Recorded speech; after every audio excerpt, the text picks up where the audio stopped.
Pela matéria no jornal, dá para saber quem é Pedrinho Medina. Conhecido na França como De Carvalho, ele foi destaque sobre a vitória do time em que jogava contra o PSG. Disputou a segunda divisão contra algumas grandes equipes. O Paris Saint-Germain não era esse todo poderoso Paris Saint-Germain. Eles estavam, era um time grande já, mas ainda não tinha aquelas estrelas todas. E teve um jogo de Copa que nós ganhamos deles em casa de 3-1. Ganhei o melhor em campo nesse dia. Foi uma satisfação enorme e que me deu uma possibilidade de acertar com outros clubes lá na França, alguns clubes melhores. Mas com essas idas e vindas, meu passe ainda preso aqui no Uberaba, eu não tive essa condição. Tudo começou no futsal, no Jockey Clube, aqui em Uberaba. 16 para 17 anos eu comecei no futebol de campo, no Uberaba Esporte, com o professor Zezinho, né, também que é um baluarte aí das categorias de base aqui de Uberaba.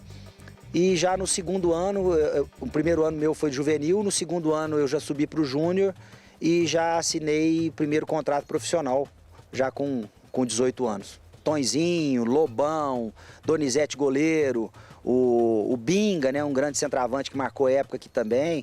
Então era um prazer participar dos treinos, o Túlio, volante, que hoje tá lá no Independente. Juntamente com o futebol eu entrei na faculdade, então ficou um pouco disperso. É uma faculdade que me exigia muito, às vezes tinha aulas em 3 períodos. Então eu continuei no Uberaba e fiquei no Uberaba até 91, quando eu tive uma proposta para ir para a França. Teve um treinador aqui de Belo Horizonte chamado Barbatana, que era um treinador famoso na época, veio treinar o Uberaba, gostou muito do meu futebol, me indicou para alguns empresários e eu tive a oportunidade de jogar na segunda divisão francesa. Depois de subir para o profissional do Uberaba Esporte Clube e fazer bons jogos aqui no estádio Uberabão, veio a grande chance. Pedrinho Medina recebeu uma proposta para ser jogador do Cruzeiro, mas o sonho foi frustrado pela diretoria do Colorado. O presidente do Cruzeiro me ligou pessoalmente na minha casa na época, não existia celular ainda, e eu tive essa oportunidade de fazer um período de avaliação no Cruzeiro de 1 mês, de 6 meses, e eu pedi para o pessoal do Uberaba me deixar pelo menos 1 mês. O treinador da época no Cruzeiro era o Nelinho, que era amigo do pessoal aqui de Uberaba também, que falou muito bem de mim.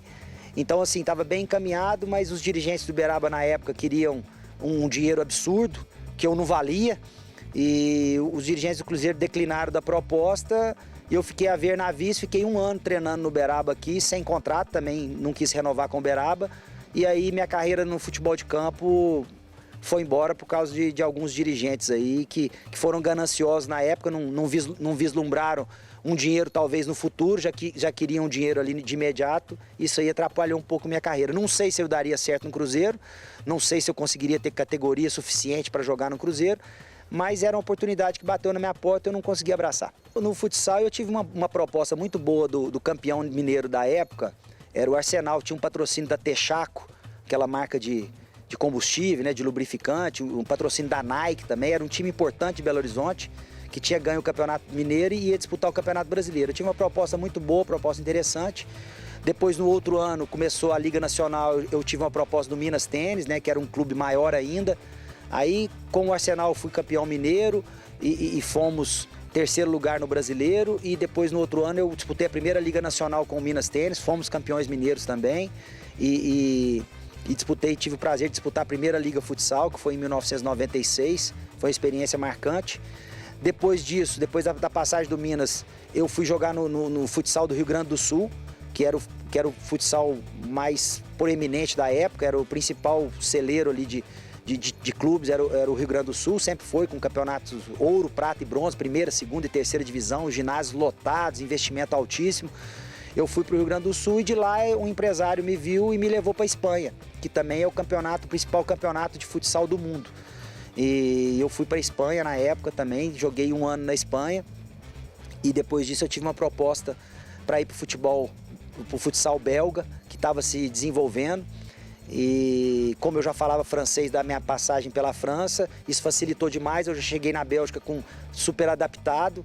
E no clube belga, que eu fui, era um clube novo que estava se formando. E na Bélgica, a Bélgica é dividida, o país é dividido em duas partes, o norte e o sul. O norte fala holandês, no sul fala francês. Então o campeonato belga já existia há 30 anos na época e nunca uma equipe do lado francês tinha sido campeã. E quando eu cheguei nós fomos campeões. Então isso aí foi uma vitória não só para o clube, mas para a cidade e para o lado francês da Bélgica que se desenvolveu bastante no futsal nessa época e eu fui um pioneiro lá, fui o primeiro brasileiro aí para lá. Após encerrar a carreira, Pedrinho Medina virou treinador de futebol. Comecei minha carreira com 39 anos, jogando lá na Bélgica. Eu já assumi como treinador do time que eu jogava e fui treinador durante 2 anos. Fui campeão da Copa e do Campeonato Belga logo no meu primeiro ano como treinador. E depois eu tive até uma proposta para ir para o Catar. Eu estive lá no Catar, fiquei lá alguns dias, mas não gostei. E voltei, reassumi meu time lá na Bélgica. E depois disputei o Campeonato Europeu também. Tive uma carreira de treinador, mas eu queria voltar para o Brasil, já estava com esse pensamento. Vim para o Brasil, fiquei um ano aí estudando e preparando. Depois de 2 anos eu assumi o Nacional, né, no profissional do Nacional, do futebol de campo. Fizemos aquela campanha que até eu saí no meio da campanha por problemas pessoais, mas o time conseguiu o acesso, né, do Nacional conseguiu o acesso aquele ano. E ele compara o futebol de antigamente com o atual e orienta os jovens que pensam em se aventurar na profissão. Todo mundo quer um jogador aplicado, um jogador bem fisicamente, um jogador bem taticamente.